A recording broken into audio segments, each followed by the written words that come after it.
when we start approaching leadership in a way that is how I describe it is, it's not about you, right? It's about the mission and it's about the people on this journey with you. If you do those two things well, you're going to be just fine, right?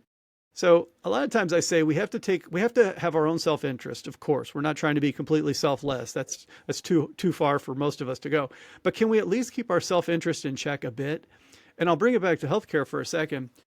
Based on one of the things that we see is that, for example, more experienced nurses learned how to be effective nurses in a very different way than up and coming nurses. And so their way that they learned, the access to digital, the amount of information that they had access to, the nature of the techniques, the fact that they might have gone through schooling during COVID, didn't have the same level of experience on the floor and the same socialization.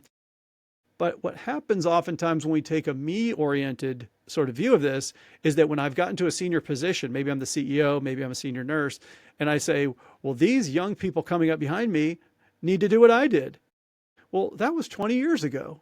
What aspect of life today is all that relevant compared to 20 years ago? Instead, from a selfless leadership perspective, you say, what is the mission and what is the needs of these people around me? And put myself ideally last. And so now all of a sudden, if I could let go of the fact that maybe they have a different style than I do, or they have access to technology that makes their onboarding a lot easier than mine was back when 20 years ago, right? Then all of a sudden, I think we get a higher order of leadership and one that actually is going to serve us better in terms of getting the level of employee engagement, getting the patient care outcomes, getting the operational effectiveness and efficiency.